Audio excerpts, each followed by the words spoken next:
Hi, everyone. I'm Kim Bohr, President and COO of SparkEffect and host of the Courage to Advance podcast. And I'm delighted to be here today with Tracy Wik, the Vice President of Business Strategy for Harrison Assessments. Tracy believes that where most people dread Monday mornings, Tracy makes executives love them, which is something we all can relate to. And I'm thrilled to be hearing what she has to say with us today. Tracy's a disruptive talent management strategist with a master's in organizational development from Northwestern University. She is an entrepreneur in her own right, having developed an executive coaching program to help advance women to senior ranks and achieve parity. She is also a founding 40 board member of the Women's Entrepreneurship Institute at DePaul University, the only research-based women's accelerator globally. Tracy, welcome to Courage to Advance podcast. Kim, it's such a pleasure to be here. I'm so excited to talk to you today. It's going to be a great conversation. And so for our listeners, today we're going to discuss how your leadership superpower may very well be sabotaging everything you're trying to achieve. I know that's a bold statement, and it's worth listening to hear if what Tracy and I discuss resonates with you or perhaps some of those even in your own organization. So Tracy, you and I have had looked at a lot of behavioral data over the years. We've had a lot of experience in the realm of leadership and talent. And I think you and I, coming together for this conversation, agreed there's some really alarming trends that we're seeing. And in that, it prompted us to perhaps bring forward this discussion for others to see if maybe we can give some insight and guidance and direction that people perhaps can really put to use. And so, as we start off, I want to just share with our listeners some statistics that you and I have surfaced that really relate to the impact of stress and productivity and leadership. So according to the American Institute of Stress they measure workplace stress, and their site lists several statistics that are very relevant to our conversation. First, they speak to 83% of the US workers say they suffer from daily work-related stress. 76% of US workers say that workplace stress affects their personal relationships. And 50% of US workers are not engaged at work, leading to loss of productivity. None of that is what we want to be experiencing. So in our discussion today, we really want to talk about the notion of how wellness programs and reduced workloads really aren't addressing the real causes of stress. We bring forward this concept that stress and the impact of productivity and perhaps someone's role misalignment is rooted more in these behavioral tendencies that people may not be aware of, but that once understood affords agency to making this individual change. And that's really, really empowering and important to both of us. And so there's a concept we'll talk about a little bit later that we want people to understand called the Leadership Bermuda Triangle. But before we go there, we want to share just a little bit about ourselves and how we actually, our own leadership journeys brought us into this place. So Tracy, I'd love for you to kick us off of that. Sure, I would love to. And every time I hear those statistics, I just cringe because it's definitely my experience from talking to my clients. They'll tell me those stories, and then you hear the statistics. So prior to coming to Harrison, I was an internal practitioner, and I was head of talent management for one of the largest banks in the world. And I had all of talent management, including employee engagement.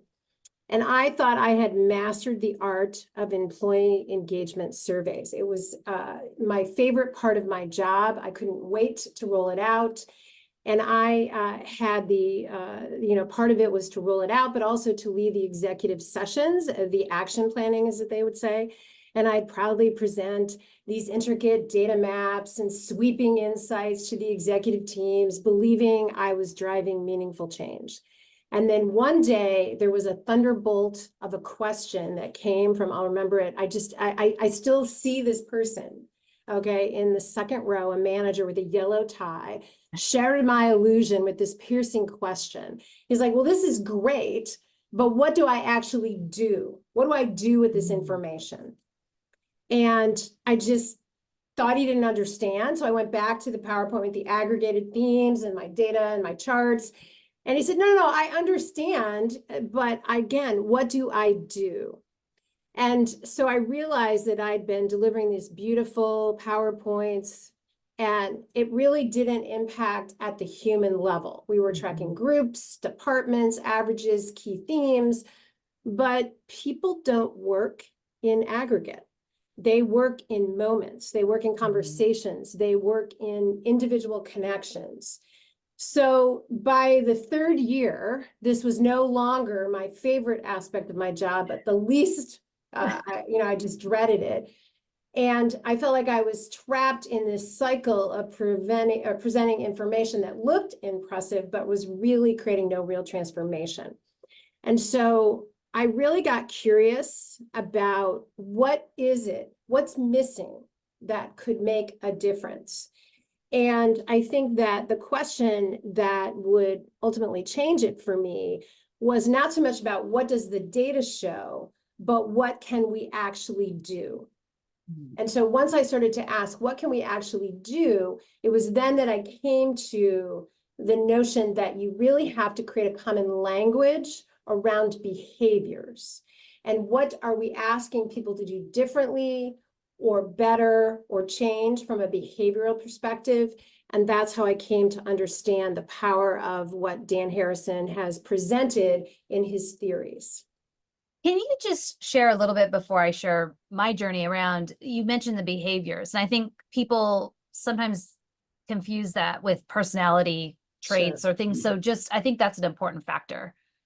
So behaviors, it's not about personality. It's about when again, the yellow tie manager, right, would ask that question, what I do, what he wanted to understand is, what are the questions? What are the conversations? What does he need to do differently with his people?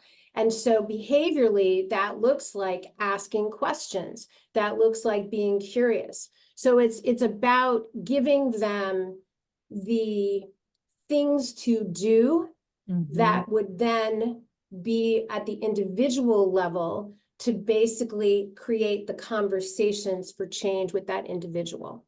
And I think we also talk about, the idea, like people think, well, personality is hardwired. Well, and that's true. Yes. Behaviors aren't. Now, some behaviors may be harder to change, but they also can be evolved. Right. I think, I love that moment in the description of how you can bring forward what was that really pivotal point for you in your career. So for me, I was in my first true leadership role. I had taken over a new group. It was in a new city. Everything was very new. And it was a very, very kind of forward-looking organization at the time.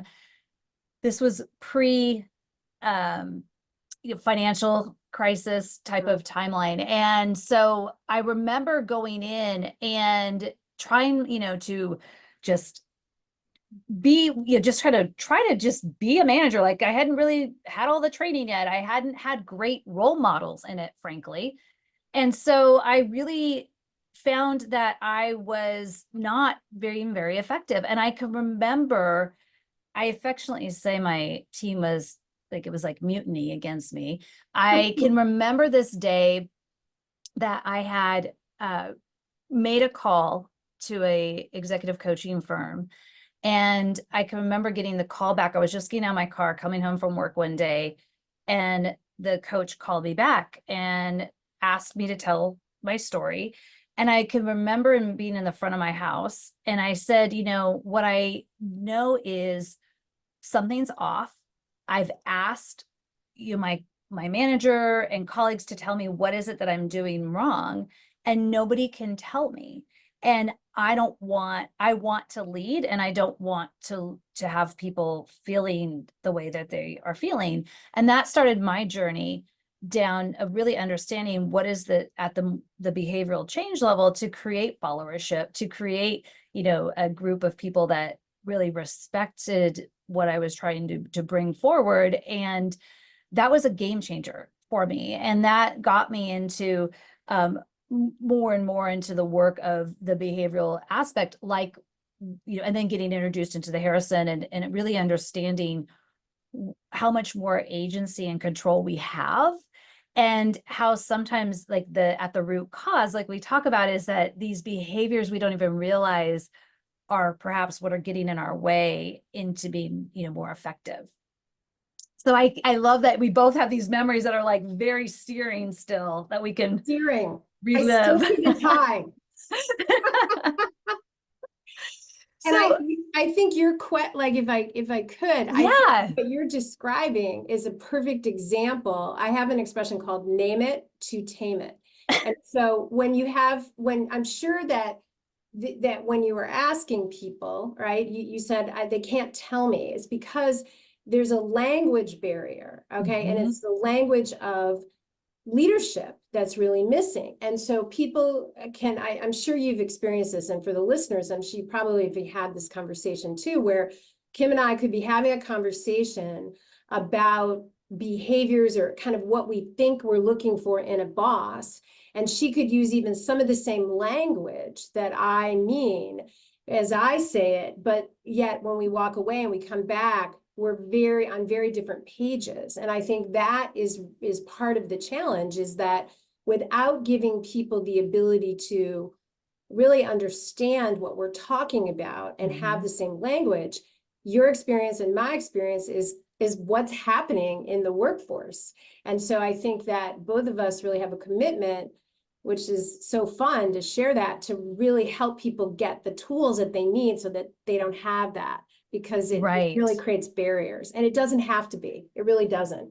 And I think just to extend on that, I think it creates barriers and it becomes personal, right? People start to feel that somebody, right, and uses the labels of maybe they're a jerk or they don't care. And there's we jump to this very personal place where most often it's more that we're, as you said, we're just not using the same language. And if we understood that and how we define that, then it's a game changer.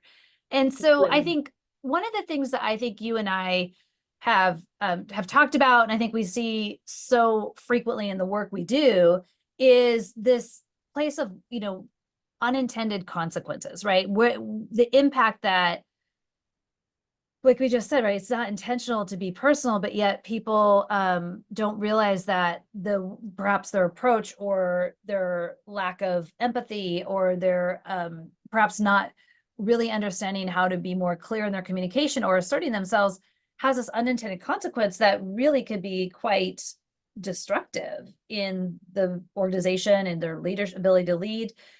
One of the things I think that I want to really introduce to our listeners in our conversation is we talk about, Dr. Harrison talks about these ideal behaviors that help really drive performance and strong leadership and performance management. And I think that I want to just share what those are for our listeners as when we start to dive into it. And then I would love for you to kick us off around this idea of over-indexing, because you have such a beautiful way of talking about it. So for our listeners, the research that Dr. Harrison has done, and we'll put the research paper in the link in the show notes so that you can get more detail about what we're speaking to, but that these particular behaviors are really centered on the ability to really be successful. And so they are called paradoxes. The idea is that if you think about them individually, you may not think that they complement each other. And yet this is where if we have a strong understanding and preference in both, these become our superpowers. And so the four that really stand out, the four paradoxes are, we think about this idea of warmth and empathy, being kind, which people are, so often wanting to do, but also having that coupled with this idea of enforcing, being able to have people still understand what the rules are they have to follow in order to get their work done. Assertive and helpful, where we think about being very helpful, but also asserting our own needs. Diplomatic and frank, so being able to be direct and frank, but also in a way that's very, diplomatic, and bringing those two together. And then the fourth pair is the idea of open and reflective, along with our need of certainty. And those four stood out to us in the conversation because they're so much tied to leadership, burnout, wellness. And so when we think about this idea of when we favor one over the other, I'd love for you to just talk a little bit about how you think about that and when you're looking at data and working with clients. Sure. So the big idea behind it, I'll start there, is that in today's fast-paced workplace, leaders are increasingly being asked to exercise what on the surface seems like contradicting skills, when in fact, the way that the Harrison framework would talk about it is that they're a continuum. So, you know, using the warmth and the empathy. You need to be both related to people, have a rapport, but you also have to hold them accountable.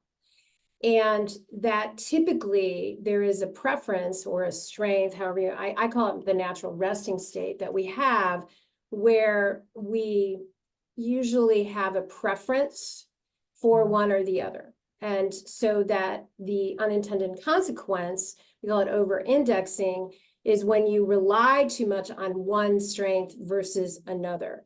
And what happens when you over rely, let's take the warmth and the empathy versus holding people accountable, the enforcing, is that you're over indexing on that strength excessively. And then what happens is that instead of it becoming useful to you, it starts to have this unintended consequence, diminishing returns, is that I would say, and ends up being a potential weakness. So it's something that people are usually unconscious of, that they're doing it, again, that they are just being them. Like your story is a perfect example. You just were promoted, you were being the leader that you thought you were to be, and then you don't really have the capacity to hold people accountable in the way that you should. So you might avoid some of the tough conversations in favor of harmony. And there's nothing necessarily wrong with that until it's not serving the organization or serving the team anymore. And so that, I think, is the unintended consequences is a great way to think about it, because I don't believe people get up, you know, in their day to purposefully not do a good job. I think everyone gets up trying to do their best. And so when you give them the language that if they're relying too much on one strength or another, and by the way, it doesn't matter. It could be the opposite. It could be the enforcing. You hold people accountable, you know, all the time, and they lose the sense of who you are in the relationship. So it doesn't matter. But what happens is when you rely too much on one, it's not in balance, and it creates this unintended consequence. And the key is to develop the capacity, like you said earlier, with the behaviors for both. And I think you and I both have experienced that in our work. And I think I love the way you describe it. It's that there's the continuum and the flow, right? And although we, you know, there's often belief systems that we've had over our own experiences that have, you know, cause us to believe that these are good, this is the way it should be. Yes. And that if we flex into bringing, you know, this other behavior into play, that might weaken one of the other, you know, what we naturally do. And that's where we get into, I think, people struggling to perhaps see the opportunity to, you know, to change and to bring more balance into the way they think about leading and interacting with others. I think what's so important about what we're talking about too is this isn't just leadership of others. This is just how we engage and go through life, regardless of whether we have direct reports or not. So I bet you and I both have some stories that could help explain maybe some of what we are describing to our listeners. Anything that you want to share first? Well, I'll just share a story of one of my clients. His name is Joe, and if we're talking about the paradox of being assertive versus helpful, Joe's strength was he was kind of off the charts helpful, if you will. He, to your point, he was the guy, okay, you know, like that, the you know, I've got a guy, that was Joe. And he had been at this organization for quite some time, over, I think it was 27 years. And so he knew everybody and knew everything and was the first call. And he made it it was a manufacturing facility, and he made it his business to be the guy that everybody called. And so people would call him. And then what started to happen is that he was spending so much time being helpful that his performance, his individual performance, but then he had gotten promoted and he had a bigger team, and he was not setting boundaries about who he was helping, when he was helping. He was just being helpful all the time. And it was a situation where when we talk about the burnout, I mean, I remember the first time going into his office, he just looked like he needed a nap because he was so overwhelmed. And he was like, I'm working 2 hours past the time I'm supposed to be working. And we started to just look at his, balance of helpful being completely his strength, and the assertive piece not so much. And so what I said to him was, let's look at that. Okay, let's look at how that's costing you. And at first, to your point, he couldn't imagine not being helpful. He couldn't imagine not being the guy that everyone called. And I said, don't worry, you're still going to be that person. But what you need to do is just learn to say no. So I gave him an assignment that he had to say no just one time a day, and that he had to be willing to disappoint people. And he, at first it was, he couldn't do it. Then he did it 2 days a week. Then he did it like 3 days a week. He never got to all, 5 of the working days, but he did. Recently, we had a fun exchange where I had called him to see how he was doing before Thanksgiving. And normally he would call me right back, but it took him a week. And when he called me, he said, I'm taking your coaching. I knew you were just calling to say hello, and it wasn't important. So I prioritized other people. I was asserting myself. So I hope I disappointed you. That's what he said to me. And I thought it was such a great example of how this concept came into play. And I thought it was great that he was having so much fun with it and that we could joke about it. But that's I think a great, tangible description of how these things can show up in your own life. And it sounds like there was such this, it was a reframing for him. Yes. He was able to see that. I said, listen, not everybody, you're always going to have the tendency to be helpful.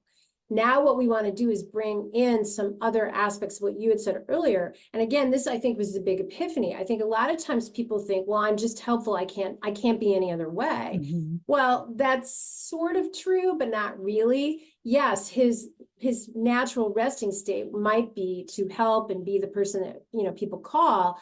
And he can, as a rational business person, think through, is Tracy's call as important as the VP of operations? Probably not, okay? Right. And he can prioritize accordingly and be assertive about what it is that he needs to get done. And I find that particular behavior, when people realize there's so much in that idea of being assertive and helpful. And I found that assertive piece, there's a lot of baggage in there sometimes. Mm-hmm. There's I found this, to your point of Joe, I don't necessarily think it's a gender specific situation, because I found many men and women that have a lower assertive preference really like to be higher helpful in their behaviors. And it turns out that there's burnout there. There's opportunity when people feel like they've been so helpful and not had the ability to have their own needs met in that assertive world, that they, there's this kind of the flip behavior of being more dominant and being, kind of out of character.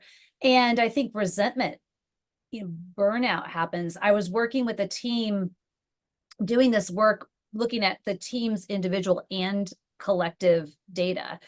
And one of the things that I found really concerning was that the entire team had this preferences of being very low in their ability to assert their own wants and needs, and very high in their helpful nature. And they were having these stressful moments that were putting them collectively flipping to these areas that were more dominant. They were starting to have a lot of resentment. amongst one another and burnout. And the team was in really dire straits. And work we did was around understanding that had real consequences around their productivity and their relationships, even their relationships at home, because several of them were finding they weren't able to create boundaries for what they needed to fulfill at home with their families. And so what we started to work on was helping them to do a lot of that reframing. And it was different. It wasn't necessarily the same thing for each person. Part of it was a sense of, well, if I assert what I need, then people are going to think I'm not a team player. And for someone else, it was, well, if I assert what I need, I'm afraid people think that I'm, selfish or self-interested or some of these other words that we might think of that come up. And so each person had to really identify for themselves, what is it? And then the team collectively had to make an agreement that they needed to have more support around asking people what else they had on their plate, asking people what did they have commitments around for their, their family or other things. And one of the tools we ended up playing with was this idea of yes and, so that someone could have space to say yes and then literally and, so that they could then have some space to think and negotiate. If it meant helping to reprioritize their workloads, or if it meant giving some space to do it after their kids' game or whatever that might be. And that was for that team dynamic, we saw real shift in that particular way of relating to each other and work. That was really, really powerful. I can certainly say that was the case for Joe, because he not only was he tired and burned out, like just really, you could see it in his physical, his whole demeanor. It was also that the team was suffering because he was giving so much that there was no priority around what needed to be done by when. And so there was not the sense of meeting some of the numbers that they needed to meet.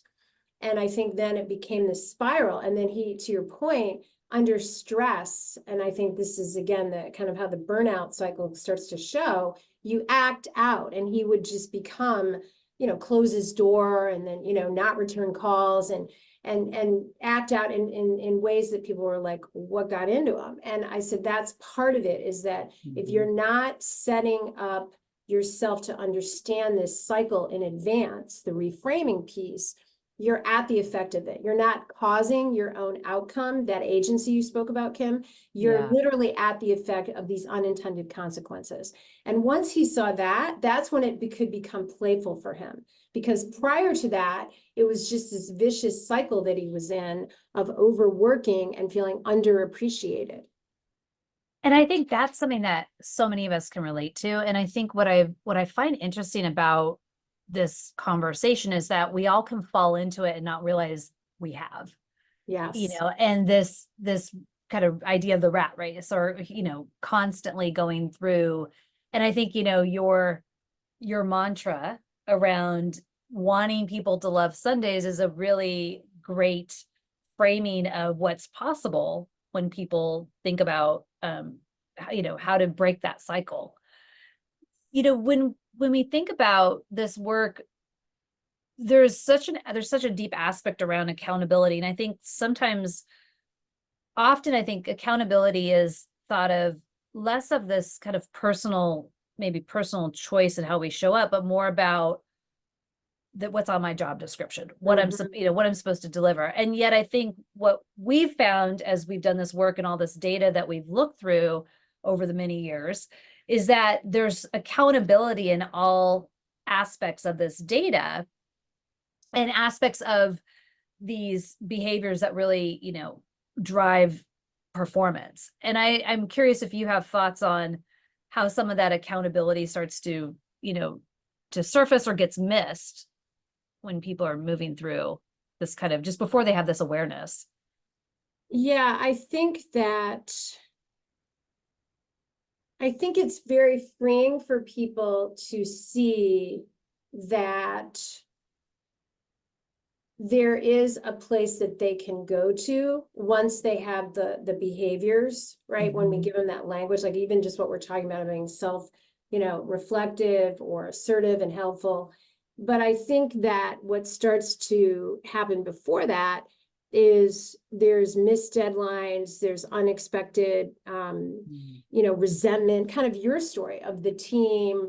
And then it's always the people, and this was definitely happening with Joe, that are the best performers that seem to be the most upset about these dynamics. So there's this kind of like self-sacrificing spiral, almost is how I would describe it, in terms of, and then what happens is the person continues to do more of these behaviors that don't actually get them where they need to, and it becomes this perpetuation. So it's really something that doesn't necessarily make sense to people when they're in it, but when you give them this framing of it, then they can take a step back and see, to your point, oh, I need to be accountable to myself first and then set this up. And I think that's when it really makes a big difference for people. What's been your most surprising, or just well, I guess maybe surprising experience in working with people at this, with this behavioral level of data and seeing, the impact? I think it's when you talk about the preference, the strength of being helpful. Let's continue with Joe. And Joe is helpful. And then all of a sudden there's a stressor. There's the moment, the straw that broke the camel's back. And Joe becomes the opposite of how he normally is. Okay. Mm-hmm. And it's very upsetting to the individual when they're acting against how they see themselves, to your point, their own perceptions.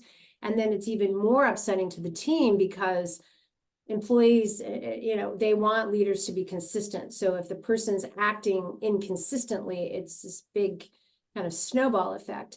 And so what's been the most empowering and the most surprising for me is how, when you give people that language, that I just had a moment, I just flipped, I'm acting out of how I normally am. You give them the ability to speak about it in language with no make wrong. It's not, you're just being you. And here's what happened. Here's the circumstance. Here's the pattern, if you will.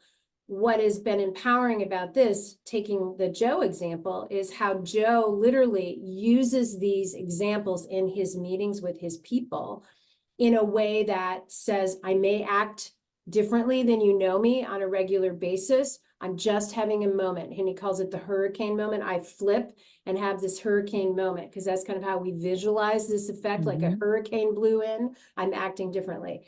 And to me, that's the most surprising, is then people get it. His people are like, oh, he just had a moment. He just flipped, They don't go and do maybe what your team did with the mutiny. They literally give you so much more grace. And in that grace, you have the ability to continually learn, and so do they. And so to me, that's been the most, which is why I'm talking about this, because I've never seen another tool that can do that type of true transformation so powerfully, so simply, with no make wrong, as what I see when we're using this language. Yep. And I love how you said that too. I think one of the pieces I'm always encouraging people is like, this is not good or bad.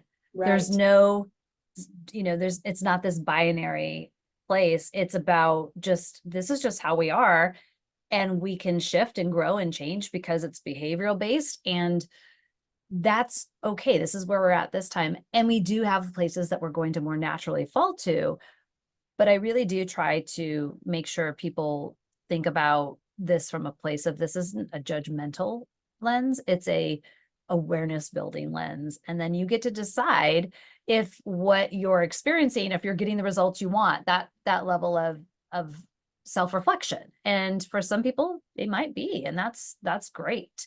One of the things I think that will, as we mentioned, having this Dr. Harrison's research in the notes, I think is really important, is this idea of the leadership Bermuda Triangle. And I hope our listeners will go and download this and really read it and understand just the thinking behind how certain behaviors, when they string together, really can be very, very detrimental to a leader's ability to be effective. And, I wanted to share some stats that just really support this. Gallup did another 2020 survey. It's their 10th iteration of this survey they've been doing for a number of years, and they linked employee engagement and 11 performance indicators. I want to just share with the listeners the top 4, and we'll put the link in the show notes to this research as well. So what they linked was that employee engagement is linked to customer and loyalty engagement of the customer. It's linked to profitability, productivity, and turnover, everything we've talked about today. And that we know that managers account for at least 70% of the variance in employee engagement scores. So just knowing when we talk about that, we all have heard those kind of stats, or we hear things like, people leave because of their managers. And yet there's this real disconnect as to, it feels like a big, jump between, well, yes, we know that, and how do we fix it? And so I think what we want to really be able to really start to talk a little bit more about is, so how can people start to understand what maybe is going on, and what can they do about it? And so I don't know if you have any thoughts that you want to kick us off with there, or thoughts about anything that we've talked about so far, but I wanted to. Well, I think as I'm hearing the statistics again, and when sharing your story, I think it's the first step. I know, like, especially if we link it to like the burnout and the stress, if we kind of come back up to the top of why we're talking about this, and that we think that they're not telling the entire story of the leader's dilemma. Yes. It's that if you understand that you have these behavioral tendencies, and we use that language, and you prefer some over the other, but it's not fixed, that you actually can intervene if you had the awareness, and that it's not bad. It's your point. It's not wrong. It just is. That to me is the most empowering place, and I've seen this with leaders, to stand, because then they're freed up to take action in ways that they wouldn't. And I think that correlates to some of the statistics, that if you talk about managers who are able to use these concepts and behaviorally adjust by getting better. It's not perfect, by the way. That's not even a goal. It's just right. Having what I call an expanded repertoire of how you deal with different individuals and different circumstances. Then I think it really is a place that you can start to create compelling employee experiences with leaders and employees, because it's a journey that they're on together versus I'm just burnt out, I'm just in my office. And I think, to me, that's the big aha that I want people to leave with, that there are ways you can get your arms around this and start to go to work on it, so that you don't feel so trapped. Because I think that's part of why people are so stressed, is that they feel trapped either in their role or their organization, or in their who they are being. And they don't. I agree. And I think that's when you and I started talking about this topic. We were talking to, it's like somehow we have to interrupt or disrupt the patterns that so many people are in their lives, in their organizations. And, just setting goal lists and just kind of trying to do all of that isn't enough if we haven't actually addressed the behaviors that are getting in our way from achieving, whether those are personal or professional goals, and whether those are, leading, or just being able to show up and feel like you've been productive and fulfilled in your daily work. One of the things that I think, I was just reflecting on in our conversation is, you talked about how the man with the yellow tie, and how that really took you to this place of how do we start to find, and how to bring more of this type of data in to be more engaged. I'd be curious for you to talk us to talk a little bit about, how does this start to make that connection back for organizations in the way that they could actually understand how engagement could be looked at differently or more completely? Well, I think that you can take a look at your engagement data and you can look thematically. Like there, by the way, there's nothing wrong with group themes. They can be quite useful. But what I would say is, what's the story of the data? It's again, kind of coming back to that question, what can we actually do?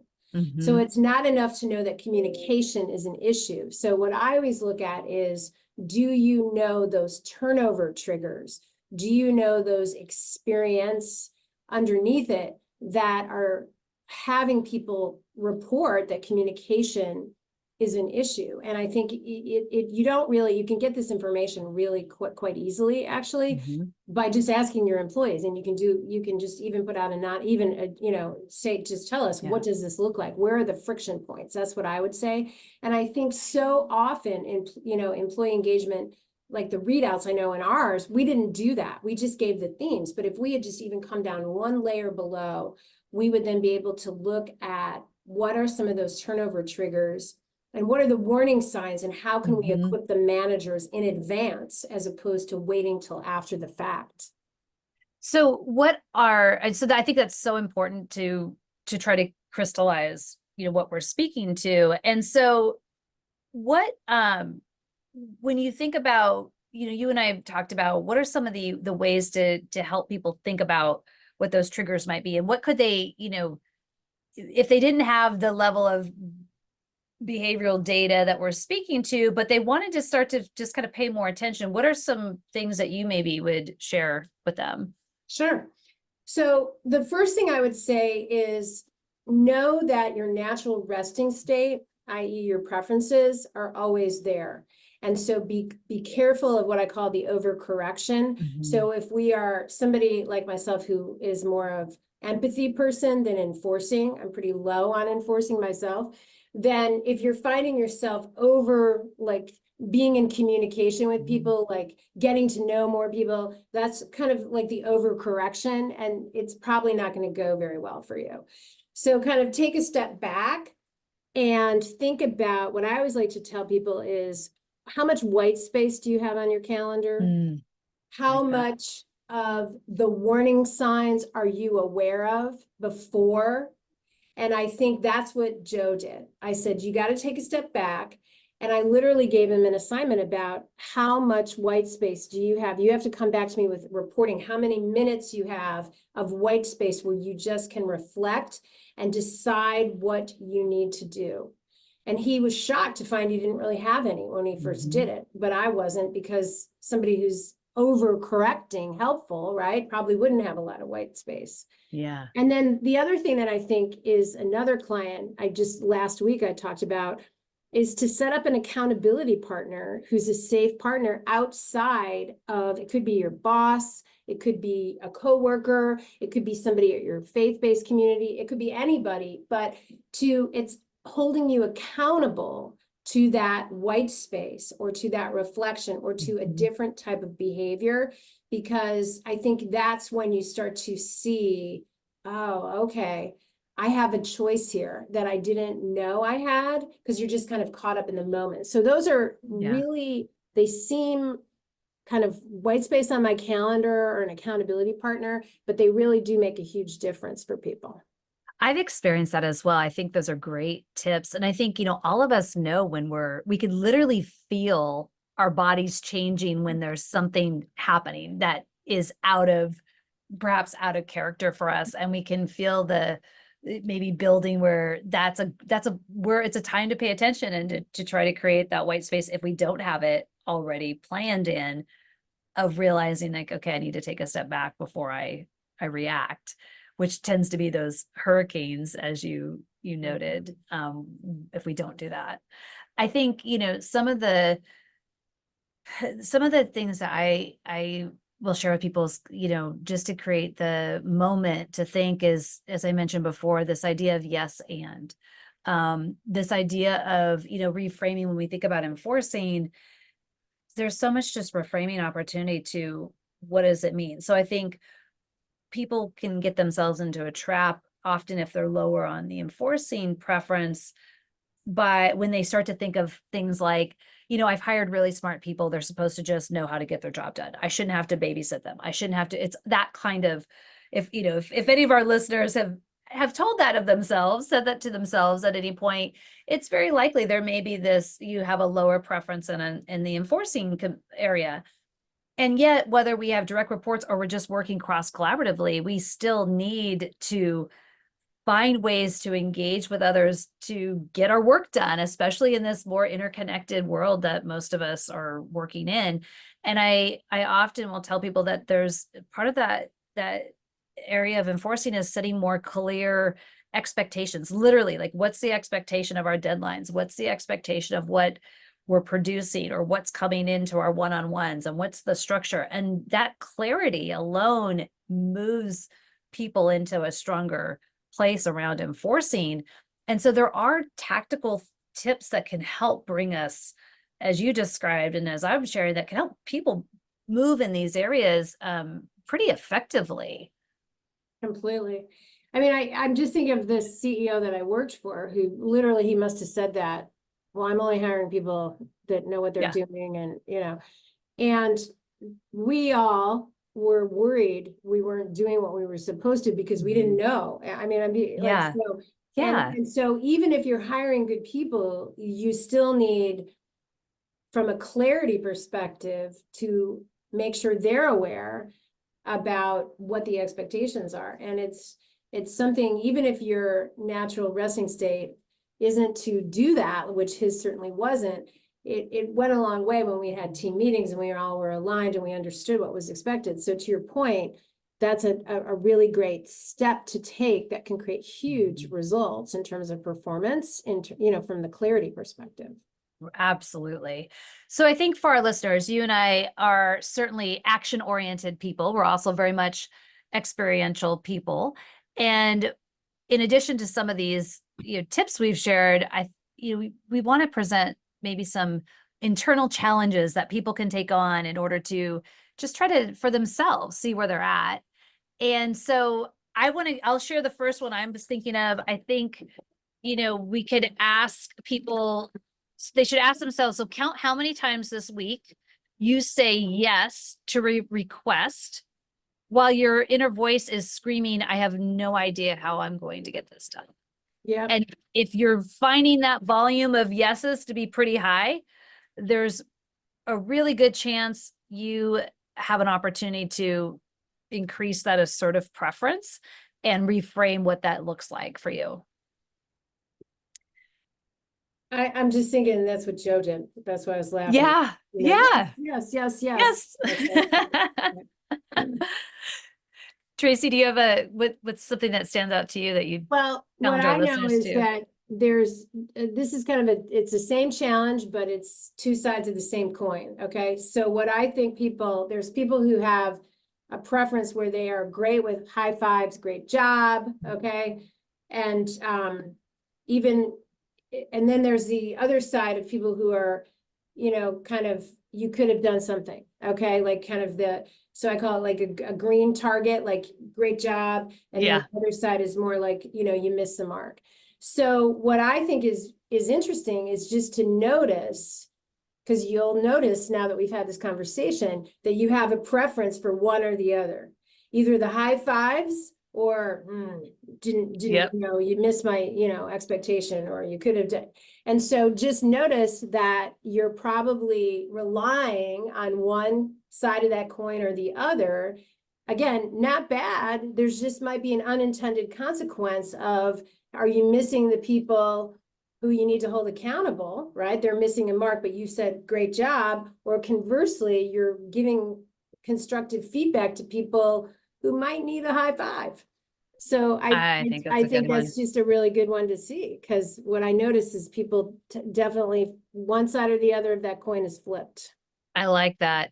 I think one other one that comes to mind that might resonate for people is, if you are in a position of leadership, or just a position where you need to give somebody some perhaps critical feedback, something that might feel like it's really challenging.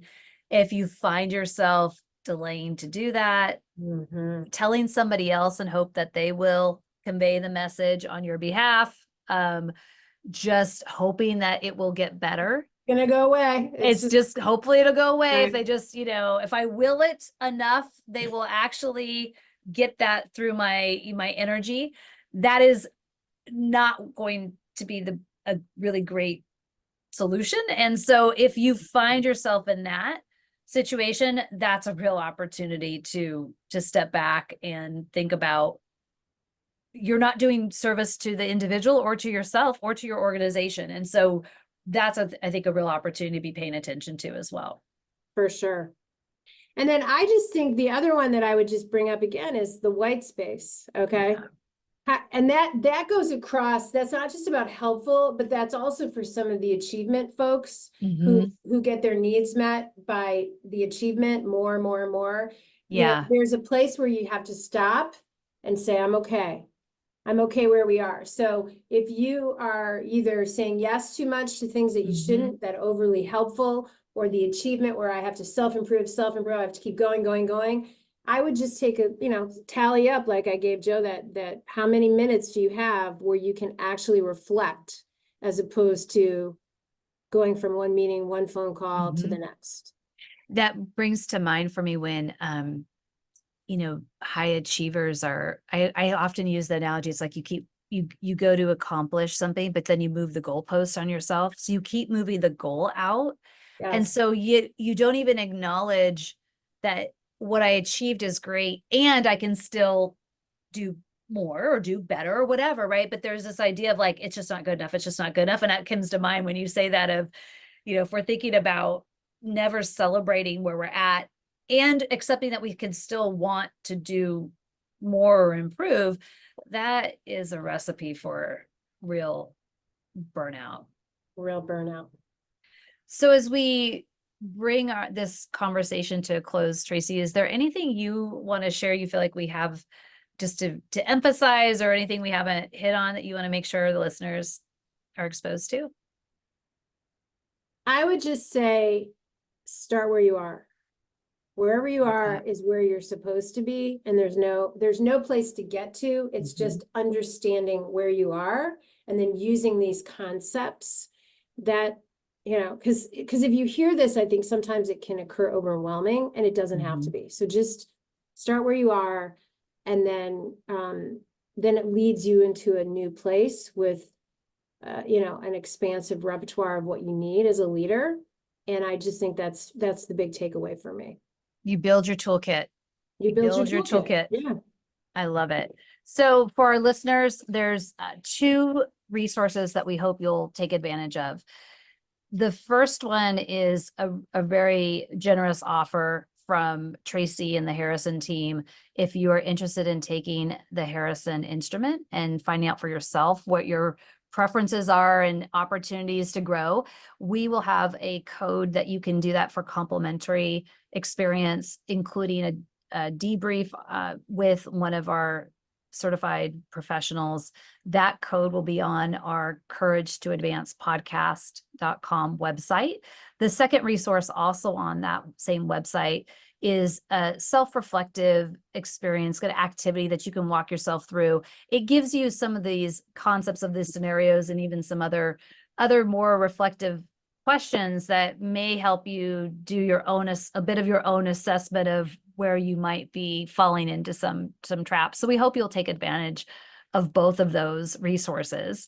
And what I want to just say in closing is, again, thank you so much, Tracy, for sharing the conversation and your expertise and the passion that we both share around hopefully finding this as a way for people to really make more tangible moves into healthier relationships with our work in the ways that we've talked about. So thank you very much. You're welcome. Thank you for having me. It's been so much. It's just a delight. It's been wonderful. And I want to thank the Empathy Edge for hosting our podcast subseries, to the listeners that are tuning into this episode. And really just to say, when we think about the whole premise of this podcast of Courage to Advance, it's really where transformative leadership isn't about having all the answers. It's about having the courage to find them. Thank you, everyone. We look forward to having you tune in again.